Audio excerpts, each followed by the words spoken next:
Um, what is your name? My name is Lindsay. Okay. Lindsay, tell me about your work life. Well, I work for a very large organization. I manage 80 to 100 employees at various times. I do many different things day to day. It's just a very demanding job, like a 24/7 job. Creating trainings, hiring process, any behind-the-scene project management, innovation, act as a subject matter expert for various things. Pretty much we're described as keeping the wheels on the bus turning. So just a very demanding job. Okay. Now tell me about your family life.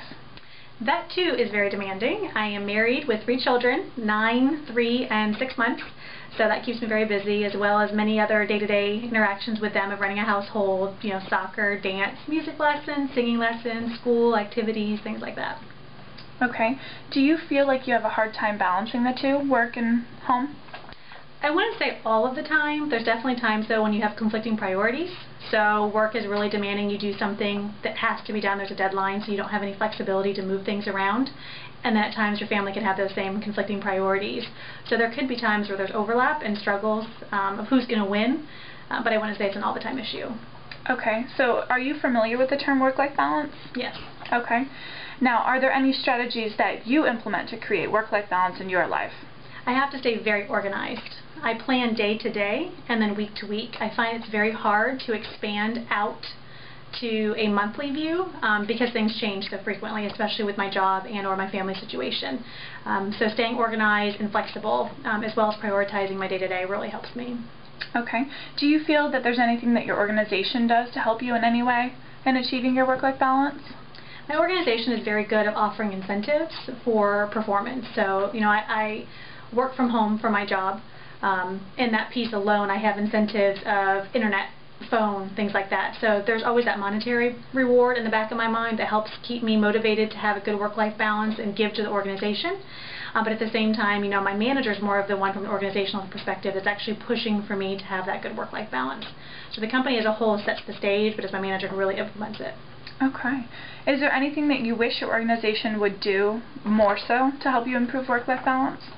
I think today the organization does a good job, but I do think they could provide additional coaching to managers and leaders so that each manager knows how to handle associate to the demands of our economy right now and the life situations that we all face day to day, even if you don't have children, even if you don't have a family, of setting the stage of encouraging a work-life balance and setting parameters, because I am in a virtual team too, of here's a work day. Instead of me being on call 24/7, let's go ahead and put some structure to it. So not necessarily at the organizational level, but more on the team level. Okay. You mentioned that you telecommute. How do you feel this has had an effect on your work-life balance? There's definitely pros and cons. So from me being able to telecommute, I can work in my pajamas. I can drop off my kids in the morning, come back and work, or I can get up and work at 5 o'clock in the morning until 7, then take the kids off to school. When they go to bed, get back on and do some work. Obviously my day is a little bit more structured where I have conference calls and things like that, so I have to make myself flexible. But because of the telecommuting, where there are pros, the drawbacks is I never leave work. I'm always at work.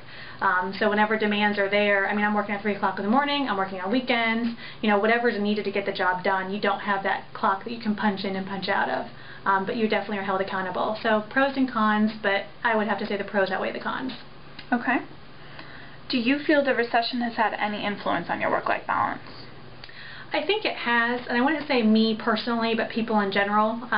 For me, though, of course, it's always there. There's a lot of layoffs right now. There's financial things that are taken care of or taking place where people are struggling. So there's always that fear in the back of your mind is if I was to lose my job because an organization is doing layoffs, where would I go? So I do think the recession as a whole has put some fear into workers. So they're really struggling of putting prioritization between the two. So I think that more people are putting the priority of work over family, and that's putting some strain on the family.